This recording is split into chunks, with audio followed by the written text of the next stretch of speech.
Do you think he's a healthy guy? This job requires a lot of people to be in good shape. If he feels that he's up to that he should debate me. RFK zeroing in on Joe Biden's fitness yesterday, saying what we all know. Biden's too weak to be president. 77% of Americans say he's just simply too old to run again. And now even Joe's admitting it. In an upcoming new book titled The Last Politician, author Franklin Foer describes Biden's presidency this way, quote, "It was striking that he took so few morning meetings or presided over so few public events before 10 a.m.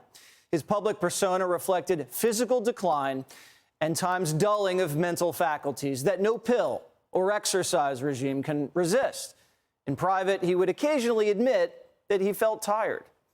This author was given full access to 2.5 years of the Biden presidency. He talked to hundreds of people, witnessed hours of Biden and his inner circle executing the duties of the presidency. This is about as an authoritative account of the physical and mental decline of Joe Biden as we've ever gotten. And this confirms what the public already knew, because we've seen it with our own two eyes. The falling down, the falling asleep, and the forgetfulness. Even the media challenged Binder today. We've had some brunch lids in recent weeks as well.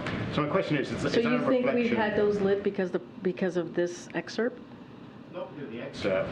The book is suggesting the president tells aides he's tired. But that's in the excerpt, right? Yeah, and that's why there have been so few public events before 10 a.m. I mean, that's a ridiculous assumption to make.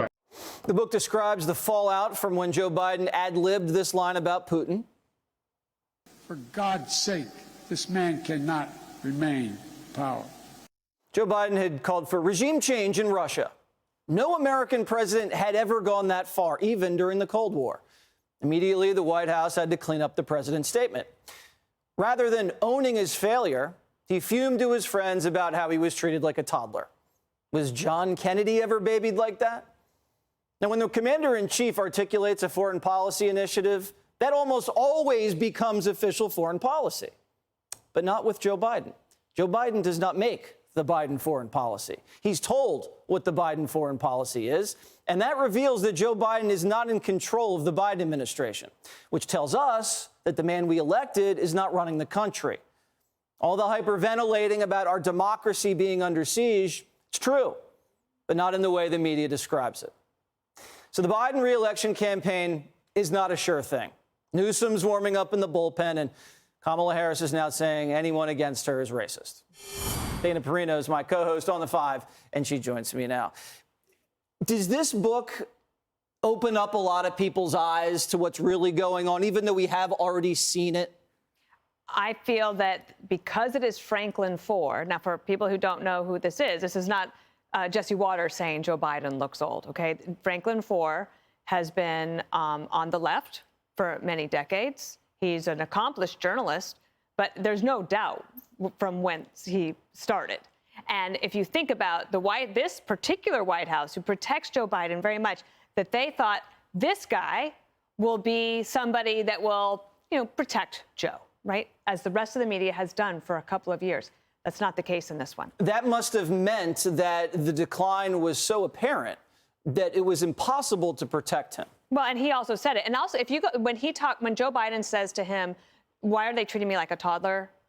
And I remember being on The Five when all that was happening and saying, "Who are they to tell the president of the United States?" They corrected him on the record before they even spoke to him. Before Joe Biden left the podium and got in the car, the White House had already called all the reporters and put out a statement saying he didn't mean that. And the fact that they did that without checking with him means that they assumed they had that authority and they'd used that authority before. Right, and I understand why Joe Biden would be mad about that. And I think that the White House press secretary, she's in a terrible fix. What is she supposed to do? Because all of us can see with our own eyes, and now you have it in this book. You have 77% of the American people writ large saying it, 69% of Democrats saying it. Again, this is not the far right saying Joe Biden is too old to run for president.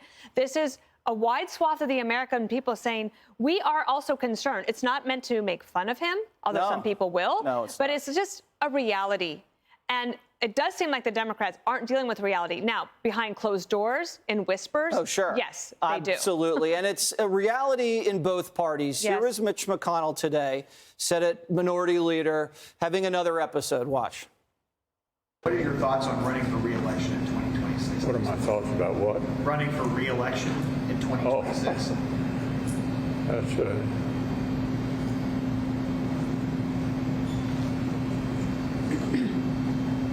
Did you hear the question, Senator? Running for re-election in 2026? yes. All right, I'm sorry, you all. We're going to need a minute. Senator Benny. Yep.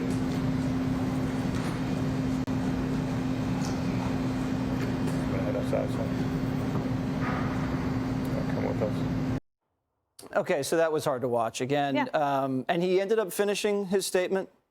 I checked with a couple of people today. Over the weekend, he was at fundraisers, and people there said that he was engaged and great. But, you know, this is also a reality. Everybody is seeing this with their own eyes. So what happens if, as sad it would be, if Mitch McConnell would not be able to continue before his reelection in 2026? Well, that would obviously be a very tough decision for him. He is a creature of the Senate. He has had a ton of accomplishments. Now, practically, if this were to happen, so usually in states, then the governor of the state then just appoints somebody. That's why the California delegation is looking at Governor Newsom saying, So who would you who's the appoint with governor Diane? of Kentucky? Is it a Democrat? Governor or Beshear is a Democrat. He is up for re-election this year. One of the things the Republican legislature did in Kentucky is they have amended their rules so that they get to put forward names to the governor from which the governor then has to choose.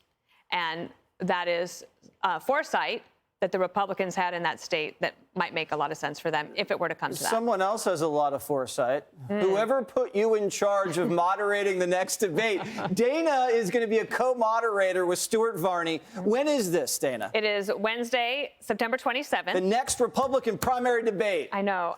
And you know, you were the first to send me a note, and thank you for that. Oh, you're welcome. Because I know you think about it, because you think about every day the questions you would ask the White House press secretary. Oh. So You want me to give you questions for the Republican primary debate? Oh, I want all your questions. But you know what's funny, I'm Jesse, not sure is that you want all of them. I've realized now that I'm old enough that when I call people to say I have some news, they no longer think it's that I'm pregnant. It's like, are you like, was there some other major life event? It's a great professional accomplishment, and Martha and Brett set the standard, so we'll try to you do our deserve best. it, and we'll be Thanks. watching. Congratulations. Thank you. Thanks for having me. Hey, Sean Hannity here. Hey, click here to subscribe to Fox News YouTube page and catch our hottest interviews and most compelling analysis. You will not get it anywhere else.